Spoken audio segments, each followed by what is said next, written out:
And Mark Hamill goes, "You got to do it the other way." He goes, "I'm sorry, I never say anything to anybody. I'm not trying to direct you, but that was so funny. You got to do it that way." And I'm like, "You're Luke Skywalker. Whatever you want, I'll do it." Hello and welcome to another episode of what is this called? Actor Behind That Voice. Yes, that's what it's called. Because I was trying to abbreviate it the other day. ATBV, Actor Behind That Voice. I've done it wrong already. Today, joining me is the fabulous, the one and only Travisclark. He is the voice of Nightcrawler in Marvel Move. He has also been a voice on Woody Woodpecker, as well as a myriad of other things. But I know him as one of my directors, line producer. What was your official title? He called it line producer, which is so funny because that's typically somebody who does budgets. And I think they named it line producer because we made sure the lines got produced. That's There we go. what we There we did. go. So Travis was Yes. one of my line producers on the many podcasts that I did with Parcast and then with Spotify. So we got to work together a lot. We worked together predominantly on Kingpins and occasionally on Superstition. So if any of you out there who listened to any of those podcasts, and I said his name quite a lot at the end of the credits, this is the face behind that name, Travisclark. Thank you and welcome. We're so glad to have you here. I'm so glad to get to talk with you and see you. I mean, man, I loved working with you. And you have those people that you work with where you're like, is it too much to say we're friends? Because I feel like we're friends. Like, I want to be friends with you. Like, I would always love our sessions. And I think we would fall into that habit where like we would get into sessions, especially when we were doing sessions during lockdown, where we would just like hang out and chat. And we're like, oh my God, we have not recorded anything yet. We have just been visiting and laughing and talking about what makes us laugh and what's fun. Yeah, I always loved working with you. And in addition to that, I was just thinking about it today, how much I love you as a storyteller and just how much I enjoyed getting to witness what you would bring to something that sometimes could be dry or sometimes could be not fully fleshed out. But your instincts or your storytelling ability would make it so much more engaging and fun. So just wanted to make sure I dumped a lot of compliments on you before we get going. Thank you very much. Let's make this the whole episode. Just like, how great am I? I'm amazing. We can't really talk about Kingpins without also mentioning the amazing Kate Leonard, who was the co-host of Kingpins, and she's phenomenal. And like you say, we would all hop on a chat very similar to this. We'd have to record, but it would go like 15, 20, 25 minutes just literally just chatting away. And it was so much fun, and Kate was just so funny, but like the kind of funny where it's like she was unintentionally funny. She was just naturally so hilarious. Yeah. And we would have all these like little inside jokes that we'd have. So, we're all recording during lockdown. None of us have like at the time full booths in the house. So it's all like blanket forts and whatever you can kind of cobble together to kind of make this work. I have no idea what you're talking about.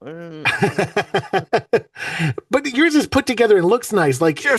Yeah. There was literally a point where like people were duct taping things to the wall and just kind of like pitching a tent in the middle of because it's like it's just going to be for a week, and then it was like, no, it's not. Exactly. Like set this up in your closet, you'll be fine. Kate would be in the middle of like recording a line, and she goes, "Oh, I have a plane," because a plane would be going overhead, and then it just became a running joke that Kate had a plane, and that Kate actually owned a plane, and that she was on saying, a plane. "I have a plane." I mean, like, sounds like a humble brag. Like she would just stop talking and go, "Guys, I have a plane." But like, we know, Kate, you're rich. We get it. Okay, Kate. I don't know what they're paying Kate, but she's got plane money. All I had was a leaf blower. Get a guy blowing leaves, and she's over here with a plane. It's odd to look back on that and go, "What a fun time!" Like, because it was at the time, it was like, "What are we doing?"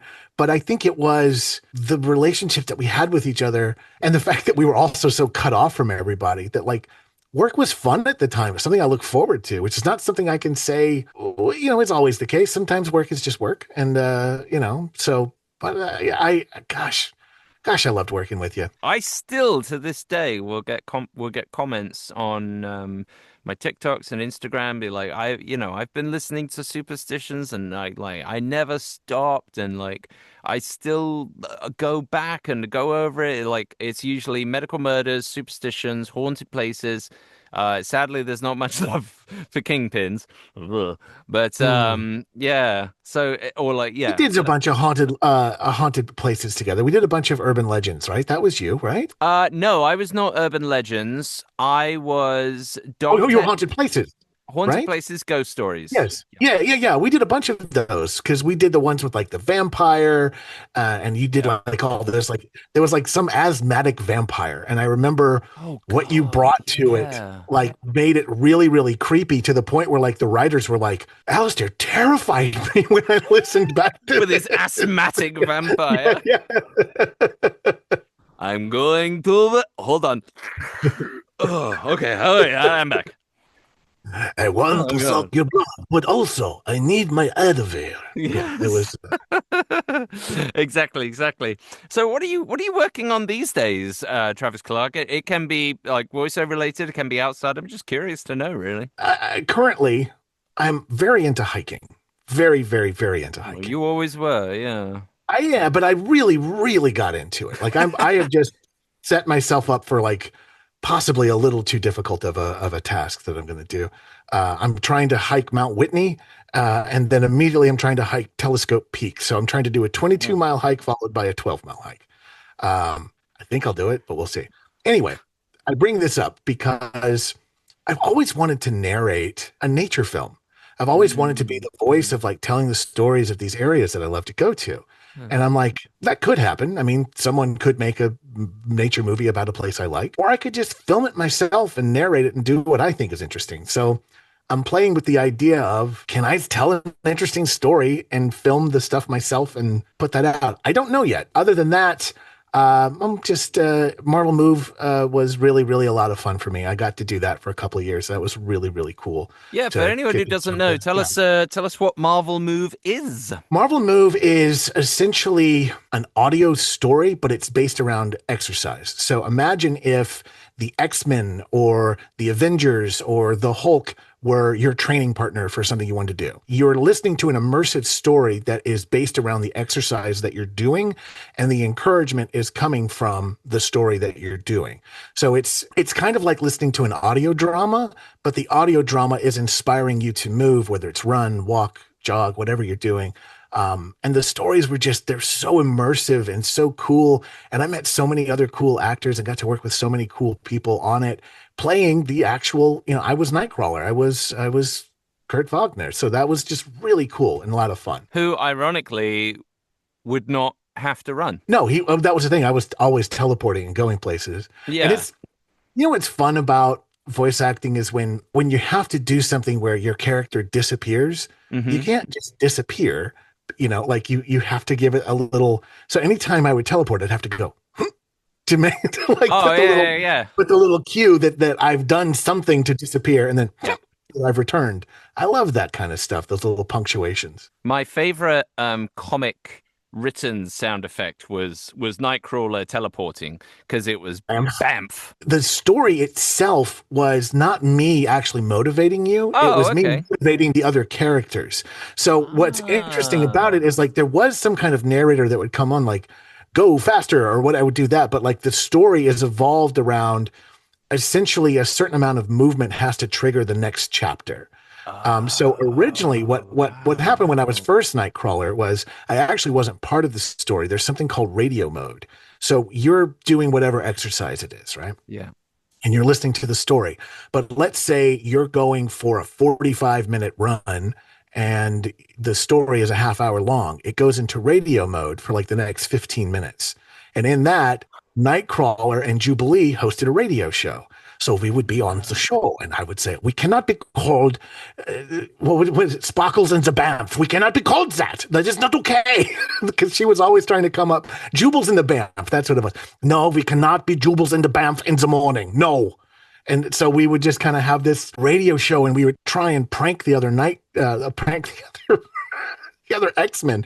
But it's really hard to prank somebody like Jean Grey, who is telepathic and knows Yeah. that you're the prank call. And what ended up happening is they realized I would kind of do whatever they asked me to do. So we ended up doing. I would call people. They wrote this one thing for me, but we are doing songs from inside a whale's anus, and I did a whale farting. That was me like prank calling somebody. Like you did the sound effect of it, Yeah, yeah, and it sounds like this. yeah.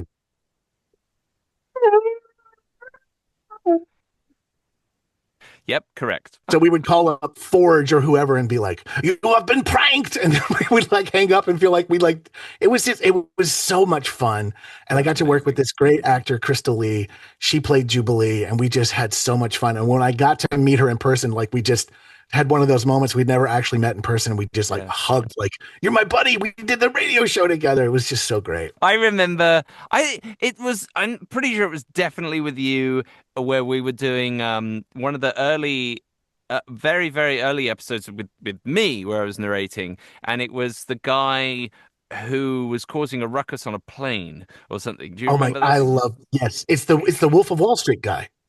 I think so. Yeah, yeah, yeah. And Yeah. that's right. Yeah, because it was Con Artist. It was the first Yes. show I did with Parcast. And I remember because I would always like read a line and then read slightly ahead in my mind's eye so I knew Mm. what I was going to say. And I already, like a split second before I said it, was like, I'm not, I'm not going to be able to keep it together.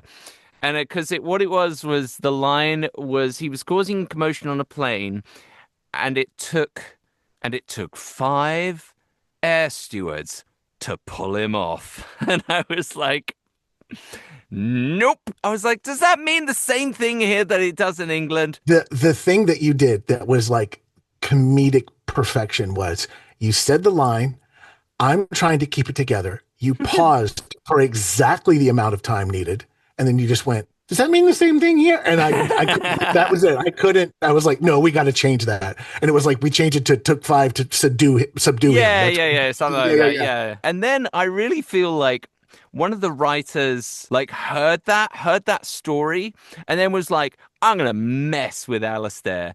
And then when they gave me Dog Tales, they were like, oh, we're gonna give him the episode about Lewis and Clark's dog. Did you hear about that? Did you hear that episode? No, I don't know about this at all. Oh, you don't know the name of Lewis and Clark's dog? Isn't it crypto? No, that's Superman's dog. Okay. Good. That's Lois and Clark's dog. No, Lewis and Clark. The Oh, the Lewis and Clark. Yeah, yeah, no, yes. it's a I went the crypto. wrong way with that. No, quickly Google it 'cause I want to see your reaction. Google Lewis and Clark's dog's name. Lewis and Clark. Seaman. Okay. Yep, yep, yep, Sure. yep. The writers had to know exactly what they were doing because at one point, like we would end before an ad break on a button, right? And it would be like a dramatic cliffhanger, right? So in Dog Tales, it was usually something was going to happen to the dog, and we'd find out what happened after the ad break. And I kid you not, the line was, and Clark was worried that he would lose semen forever. And I was like, no! But yes, Erin Larson was no help whatsoever because she was burying her face in their notes or something. But I was like, the button was Lewis would lose sea or Clark would lose semen forever. I was like, there's no way. So I had to like tell Erin to like just literally shut down, like look away, do this, and I had to like take the deepest breath and like just power through that mother because I was like, one Did of you those. This, change this it at is. all, or did you actually have to say Uh, lose semen forever? I'll have to go back and listen to the episode. I think we. Because I can tell you, if it were me, I'd have been like, "You're not saying that. You're saying he'd lose his furry friend forever. He'd lose his companion forever." Like I would change it so that you you're would not making you a would have cruel. said, and Yeah, Clark would have lost his jizz forever. yeah, There we go. That's because much it's a better. better That's much better. it's a better dog name. Yeah, Clark would have lost sperm forever. semen, come, semen. How was working? Did you do an episode of Woody Woodpecker? It did. I actually was a writer on Woody Woodpecker No I wrote way. that was my job for like 3 or 4 years. And it was just one of those like, it'd be really good to play this part I wrote. That's exactly So I how wrote. Brett Goldstein did it for Ted Lasso. He That's wrote like right, right? Yeah. he was like, "I think this is me." Anyway, Well, I basically, yeah, I wrote a part for myself because I mean, this is going back quite some time. So in the late 90s to the early 2000s, Universal was like, what if we made Woody Woodpecker our Mickey Mouse? Is kind of what they thought. yeah, they keep trying to And do that. Yeah. yeah, they hired all of the Ren and Stimpy people to do Woody Woodpecker. So like, we want this avant-garde Woody Woodpecker show. And then they got this avant-garde Woody Woodpecker show, and they're like, we can't air this. So I was a production assistant on it, and they got rid of the whole writing staff. And my friend Robbie and Robbie was like literally finishing film school. I was like doing comedy and sketch comedy at the time, and I was like, well, I could probably write a cartoon because and Robbie was like, I'm getting a degree in film writing. Yeah, I could probably write a cartoon. So we got promoted from production assistants to writers, and then we worked on this show for 3.5, 4 seasons. And I would just occasionally kind of like write a silly character, and I'd be doing the voice while I'm writing it. And then finally they were like, do you want to do that part? I'm like, do I want to go act with Billy West and Mark Hamill? Yeah, that sounds awesome. I'll go. Yeah, let's do that. That sounds really cool. Oh my God, that's amazing. Yeah. What was the character? It was called Sid Big. He was in charge of the studio. Winnie Woodpecker, which is the female Woody, was trying to do a movie. And this guy just kept showing up on a golf cart being like, it's brilliant. It's wonderful. Keep going and don't stop. And he would just disappear. And that was his whole, he was just, I based him on like a little bit of like if I think my original idea was like, what if Jay Leno was Al Pacino? That was my kind of Oh original wow. idea. Or if you had this guy who, kind of just had this manic energy, but he talked like Al Pacino a little bit. Yeah. Did you actually get to record with Billy West? Yeah, we were all in the same room at the same time. And I remember Ah, them were the days. those were the days. And it was one of the, I don't know, it was such a cool moment because like I was so nervous, first of all, because I'm like 24 years old, I think. I'm in with these people who are just ridiculously talented. And I'm like, I wrote the part. So I come in there and I set a line a certain way, and I made it like a really weird cadence, like on purpose. And they were like, "Oh, that was really funny. Do it again." And I did it again, but I didn't do it in that like kind of odd cadence. And Mark Hamill goes, "You got to do it the other way." He goes, "I'm sorry, I never say anything to anybody. I'm not trying to direct you, but that was so funny. You got to do it that way." And I'm like, "You're Luke Skywalker. Whatever you want, I'll do it. Sure." Oh, So that's amazing. yeah, he was such a great guy to work. Both of them. Billy West was just, I've never seen somebody who can do that many voices. Like in my, like it just, he has this ear for music in addition to language. And so he can just, and he's like a nonstop sample machine. If something triggers a memory, he'll just do that voice. So we Oh used to wow. have fruit in the studio, right? Like a fruit bowl. This kid was there one time and he wanted to eat an apple, and he went to get an apple and he goes, "Don't touch that." And he like hit his hand because he was imitating the tree from the Wizard of Oz, but it just freaked out the kid because he didn't get the reference. He's like, "No, no, it's from Wizard of Oz. It's from Wizard of Oz." So here's an interesting story that I have no way of knowing it's true, but my dad is also a voice actor. My dad is, well, he's also an actor, but he's also a voice actor. Yeah. This is years later. I mean, this is many, many years later. And for some reason, my dad and Mark Hamill are on the same studio for some reason. Mm. And my dad goes up and talks to him. And Mark Hamill says, "Oh, wait, you're Travis's dad." And I'm like, he remembers my name. Like it's, just one of those moments that, yeah, so Yes. cool. That's amazing. Yes. And for someone, I guess, like who, your dad's been in a lot of stuff, and I guess, a lot of your life might have been being like, "Oh, yeah, your dad is, you're so, yeah." Yeah, you're so and so's son. And to be like, you're Travis's dad, I was like, To have yeah, it be the other way around. yeah. That's great. That must have felt so cool. And from Luke Skywalker, no less, as well. Yeah, I mean, I embarrassed myself so badly the first time I ever met Mark Hamill because I thought at the time I was highly collecting Star Wars toys, Oh. as anybody in their mid 20s around my age was doing. So I had like everything. I had just, and I would literally wake up in the morning, go to Toys R Us on my way to work to see what they were putting out, buy action figures, go to work, leave, stop at Toys R Us again to see what action figures they put out later towards the night. And just this was my life for like a long time. So I find out I'm getting to meet Mark Hamill. I go up to him. I was like, "Oh, hi, I'm a big fan." I was like, I always thought you were like this tall." And he goes, "What?" I'm like, "Action figures, never mind." And I just walked away. That's such a dumb joke, but that's so good. Right. And it was also too like, this is you're going to be your opportunity to meet him. You're going to make a joke that's That's going it. to, like, yeah, You only yeah. have one time to meet someone for the first time, and that was it. Well done, Travisclark. But fun little fact: you talk about Star Wars toys. Guess what? What's I that? I am a Star Wars toy. Well, I'm part of a Star Wars toy. I the Disney released the Starspeeder 1000, the ship that's for Star Tours at Disneyland. Yeah. And they have these screens that you put in, and when you put in the screen, it like plays audio from that screen. I am the voice of General Hux, as played by Domhnall Gleeson, going, "Star Tours, you shouldn't have come. Execute them." And that's it. Are you in on so are you part of the ride or part of the toy or both? Just the toy.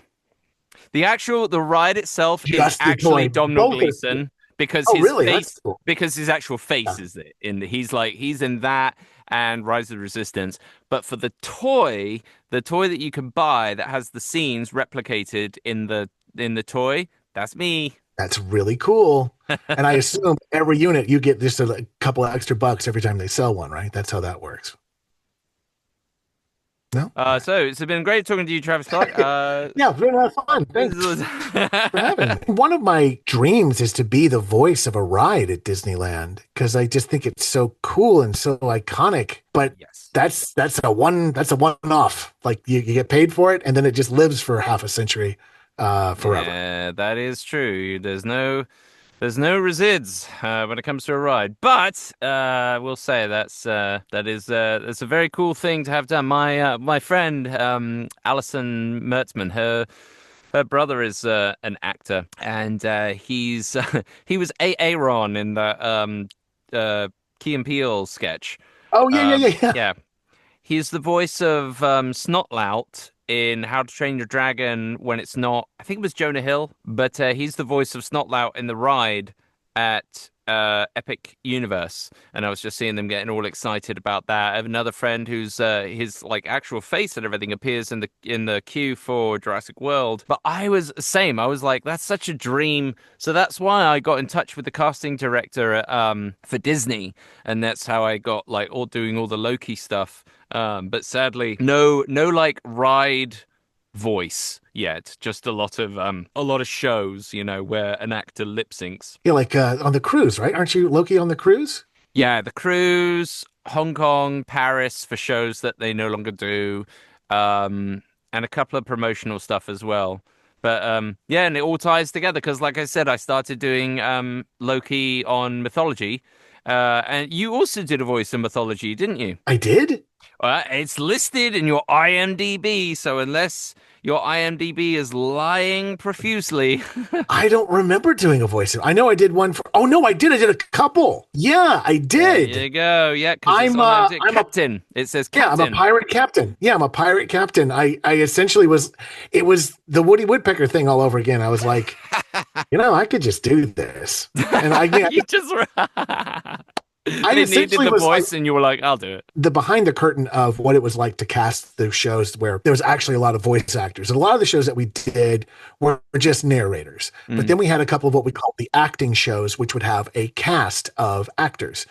But we were only allowed to use so many per show. And once we got to the point where it was like, look, we're all dealing with very talented people here, but a lot of these people are going to have to act in scenes with themselves. And even when it's really good, it's still a lot of work and it's very hard. I was like, well, what if I just played the cat? I'll save us some. You don't have to pay me any extra. You're already paying me. I'm on salary. I'll just do it. So I was the captain. But also on IMDb, I wanted to bring this up and get the backstory behind this. There is a picture of you in sort of Jesus garb with Weird Al Yankovic. That's right. Please elaborate on what is happening in that picture. So a buddy of mine that I made on a job working in animation, he went on to do a lot of production managing work, and he was at The Simpsons for a long time. And some of the people at The Simpsons wanted to make this short film about a silent film that kind of just went wrong. It's like a love story and about like all of this stuff. So what they decided was they want to have this, the way silent films used to be made, multiple films would be going on at once, and it's more about staging and tableaus. And the idea was this silent film actor comes running through the scene of a reenactment of The Last Supper for a silent film. Because they're The Simpsons and they have reached to all kinds of people, they're like, let's have Weird Al play Jesus. So they've had Weird Al play Jesus, and we're all his disciples standing around doing this silent film. So we're there again. I'm meeting somebody that I am a huge fan of, as opposed to just saying, oh, nice to meet you, I'm Travis, whatever, I'm one of the disciples. I was like, let's talk about UHF and only UHF for as long as you will stand in front of me. And he was like, basically like, oh, so you're the one who saw it in the theater. I'm like, I saw it in the theater 5 times. And I just would tell him every part I liked about it, to the point where, and he's a very gracious man. He just kind of was like, I gotta go over here. And he just kind of went over and did some other things. One of the things I don't know where it ended up, but I got a private concert of Weird Al. He had the accordion there, and he just played a couple of songs for like all dozen of us that were there, just played No some songs. So way. it was like, one of those great little moments that just happened, where it was just literally hey, do you want to be a part of this like little silly comedy film we're making? Sure. Weird Al's in it. Oh, really? Yeah. Also, he's going to play a concert for us. Great. I always say, unless you get really bad vibes from a project, or you're like, no, this seems sketchy, don't try not to say no as often as you can when it comes to like helping out with projects or doing projects like that, because you never know what it will lead to. You never know what it will beget. Yeah, I mean that's showbiz in general, but especially I think with the smaller world of voice acting, it's like you never Yeah. know. You just never know, which is both great and a little terrifying. Like you kind of every person's a potential bridge, so you be kind, always be kind. Always be kind. Yes, be kind and on your best behavior at all times. Unless you're Hmm. Billy West, and then you can smack someone's hand away from the apple. But only because you're Billy West. And only then explain. No, no, it's like the Yeah, tree, yeah, and yeah, yeah, yeah, exactly, yeah. exactly. The I got tree. to direct Billy West once. I got to direct him. No! On what? Yeah. On what? On what? So again, another one of these, you never know what something will lead to. I had been doing writing on the Woody Woodpecker thing for a while. And then they were like, hey, we want to make this kiosk at Universal Japan that is Woody Woodpecker based. And we want like, that's literally all I was given. We want to make a kiosk. So what would that be? And I'm like, so I wrote like this little story about what the kiosk could do and what Woody would do in it. And they were like, and this was all like outside people. This wasn't directly through Universal. That's like there was these people building this thing. Okay, so they hired me. They paid me a pretty good fee to do it, and they're like, okay, so we got Billy West to do it. You're gonna have to direct him. And I'm like, what? Again, like 24 years old. I'm like, sure. So I just go in there, and Billy West, being one kind and two the true pro, he just goes, why don't I do like each line 3 ways, and then you'll have 3 options. And I'm like, awesome. And then anytime that I was like, oh, can you do that again? Just do it this, like all I would do would just say, oh, just try that this way. That was all I did. So he kind of directed himself for me and allowed me to tag Yeah. along and learn really.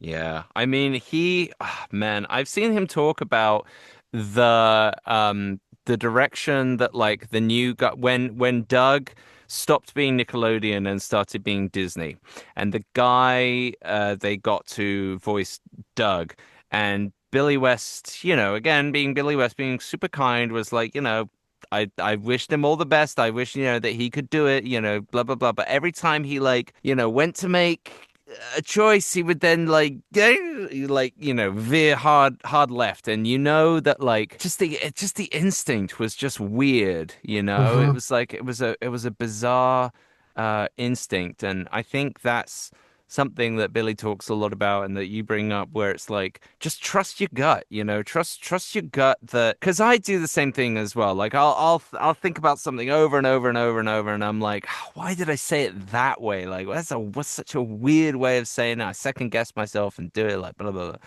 But then, you get feedback like either in the moment or someone's like, we never thought of doing the line that way, or I've had jobs where it will be like this person is very very sensible, very posh, very blah blah blah, and it's like possibly British, and that's why my agent sends it to me. And I'm like, okay, yeah, then it's British kind of thing. So I do it, and I'm like, doing this very refined, blah blah blah, and then I get in there, and they go, oh yeah, you were the only guy that did British. And I was like, what?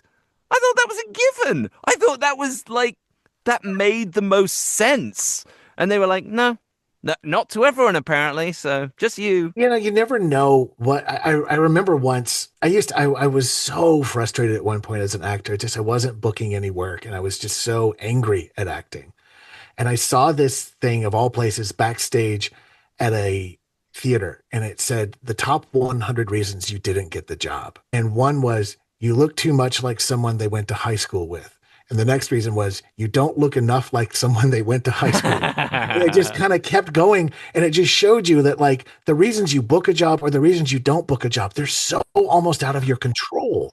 Yeah. And the fact that nobody else showed up doing a British thing for something that said possibly British and you did, one, made you stand out, but two, all those other people didn't even try. So that's why they didn't get the job.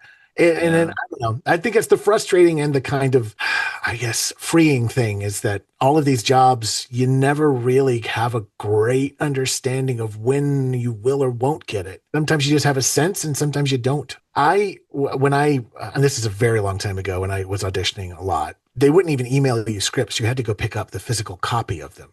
So I would have to drive a half hour to go pick up the script, to then come back home and prepare, to then have to drive the next day to wherever the place was. So I remember I got extremely close to this will date how long ago it was, to being on an episode of Buffy the Vampire Slayer. I did really well in the read. They brought me back for the callback. They brought me back for a final callback. It's now down to me and one other person. They had changed the sides and I did not know this. So when I got there was a page that I didn't know. So the whole thing was supposed to be about a spider crawling on my face. There's supposed to be this like actual spider. And they'd already asked me, do you have a problem with spiders? I am incredibly scared of spiders. But what I said was, no, it's great. You can put a tarantula on me. Sounds great. Yep. Mm-hmm. I said, all my friends, they all say for a party, just add spiders to Travis. And they're like, that's hilarious. You go too far. You go too far. Oh, yeah, I have a pet spider. No, I sleep with a spider every night. Like my parents are spiders. I love spiders. Like it's too much. Too much. So then I get to it's me and the producers and everything, and I'm getting, I'm like, I know this next thing. I open it up and it's a page I have never seen, and I'm just literally, I'm an okay cold reader, but I'm just like, yes, spiders are scary or whatever the line is. And they're like, okay, thanks. And I'm like, well, I just lost that. Like if I'd have had that in an email before I got there, I'd have known. Yeah. I could have, I could have lost it for a different reason. I could have not been cast for a different reason. I'll tell another quick, oh man, if only audition. Please, I love it. I had to go all the way to Culver. For those not familiar with the way Los Angeles is set up, if I'm mentioning two cities that are different names, they're at least an hour apart. That's just just how it works. Doesn't matter what they are.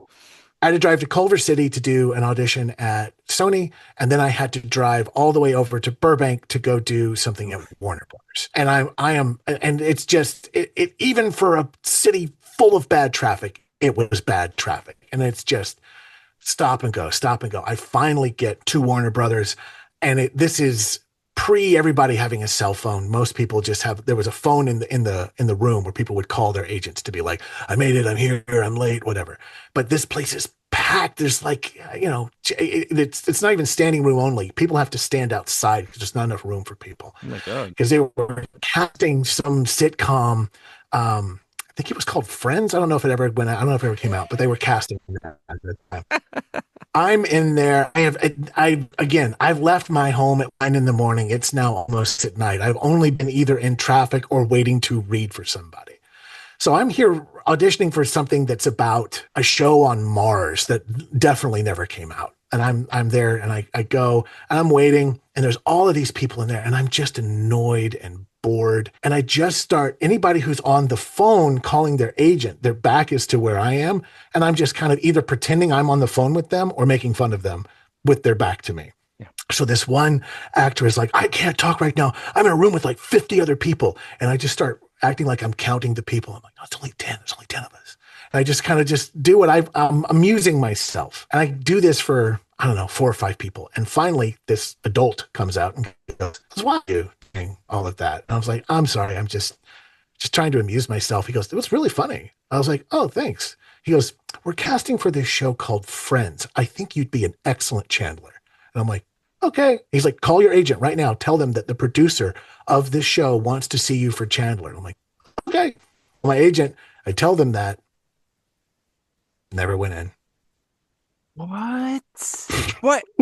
What? Yeah. Why? Why? What happened? I don't know. And I didn't think about this for ages. I didn't think about it for a long time.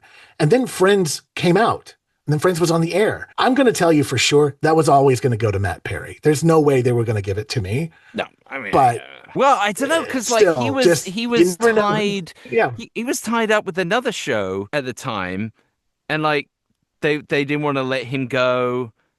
I don't know. I don't know. Yeah, it is the kind of like a what if kind of scenario. But yeah, do you reckon they were like, oh yeah, is that Travis Clark? Ha ha! Ah, that Joker. He's I always. think you froze, but you froze in such a way that looks like you were like this. Like you just really didn't like the story. You're just kind of like, no, I don't like that. I don't care for that. My lips completely disappear on my beard now. I I was like the beard on you, by the way, because oh, thank the you very last time much. I saw you, yeah, you were clean shaven. I think the last time I saw you in person. I was. I've been clean shaven my whole life. This is a very recent development, and I got like grays coming in as well that make me look distinguished. 'Cause your boy is 40 now. Ah, sweet summer child.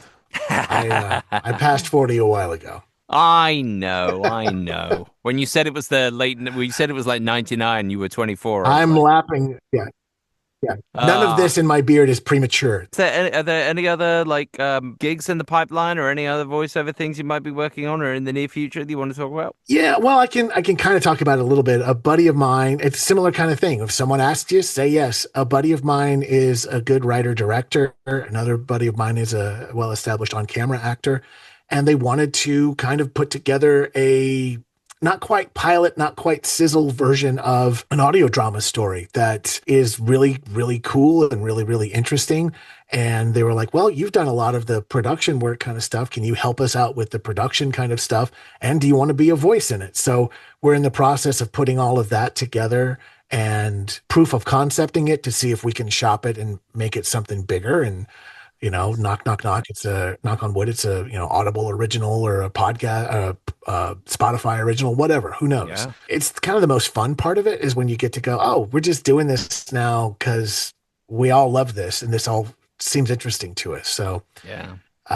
that's the thing I got in the fires right now. My hope upon hopes is that we get to work together on something again. If ever I work on something and they say, hey, do you know a good line producer? Or hey, do you know a good captain? or a director pig who can talk like that? Or even Nightcrawler, if they need someone to do Nightcrawler. I tell you what, if ever because I'm in contact with the casting director of the parks, if ever he says, oh, we're going to do something with Nightcrawler, can you do a Nightcrawler? I am literally going to say, no, but my buddy Travis is the I voice know of that, yeah, Nightcrawler. I would happily do that. Or if for some reason they're like, we've decided the Paul Frees narration of the Haunted Mansion just needs to be totally redone. I'll try. Let me try. I don't want to replace him, but I'll say something different. Can you do a really good Paul Frees? I can't do a really good Paul Frees, but I know the whole speech. I know the whole, Oh, yeah, yeah, it yeah. is, But you don't, I know all this stuff. Yeah. but you don't do the Disney adult thing where you do it in the room along with it, do you? Only once. I only did it once. But You got it's a good punched in the reason. face. Oh, yeah. What was the good reason? Reason was my friend is an ambassador to a program for children who have this rare form of cancer, and we took a couple of kids with us to Disneyland to take them on a ride, and we're on the Haunted Mansion, which is a ride I've been on no less than 500 times. It cuts out in the beginning, and I'm with this kid, And I was like, hold on, I'll figure out where we are. And I narrated it for him as we went along so that he wouldn't lose the story until it picked up again. So you That's see, very good. I wasn't obnoxious about it. No, no, no, you weren't. You weren't. I Yes. had a similar one where I was obnoxious about it. Not at the Haunted Mansion, but at Mickey's Runaway Railway. So I was with Faye, my daughter, and I'm holding her. She's watching the screen. And for those of you who don't know, Mickey's Runaway Railway starts with like you're watching a classic cartoon in a movie theater, and it starts up, and it's very evident right away that there's no sound. So without missing a beat, I just literally went, "Nothing can stop us now. I'll tell you how. We're gonna make it happen. Let's take a ride." And I did so much as I could. And then I was like, "Oh no, it's Minnie." And then I was like, "And Pluto." and, and people are looking at me like, "What the fuck? What is happening?" And I was like, "There's no sound. I'm making it work." By And my the end, they're daughter, standing and applauding and throwing dollars at you, I would assume. no, my daughter's just like, "What's going on?" Like, what? Naomi's really good about that as well. My wife Naomi, she was once we were at Comic-Con, and I'll never forget. She was we went to a panel with and his name is escaping me, but the guy who's the voice of Sonic the Hedgehog in a lot of the things, in a lot of the games and stuff. Hmm. And he was talking about, and he wanted to give people a chance to come up and read and do these like cold reads with something. And Naomi was like, "Yep, me, I'm gonna go." And she went up and he gave her the script. Now, Naomi is dyslexic, right? So she goes up, she gets the script, and he's doing this like, "Hello, my name, this is my name. I'm Italiano. Hey, this is who I am." Da, da, da, da, kind of thing. Very smooth kind of guy. So his name is written, the character's name, this like big long Italian name is written on the thing. So Naomi's like, "Ah, finally you're here. Man, I do not know your name or how to pronounce it. Finally, we are alone." And everyone started laughing. He was like, "There you go. Make it work for you. Make it work." Because Yeah, yeah, yeah. rather than like completely hash the name or like, just like, she was just like, "Man, whose name I cannot pronounce." Da, da, da, da, da. And it was just, that was like, and all Yeah. of a sudden it became a comedy, and it was great. I do not know how to say your name, but I know I love you. That is all I need to know. Exactly. Well, Travis, it has been so good chatting to you. Thank you so much for spending this time Same. to talk all things silly and voiceover. Where can the people follow you? Where can they find you? On the Blue Sky, I am my actual name. I am Travis Clark. On Instagram, I am Track Rivals, which I thought was going to be a really great name, but now it just bothers me. It's essentially an anagram of my actual name. I am Track Rivals on Instagram. If you follow me on Instagram, you will probably just see hiking photos. So if that interests you, please follow me.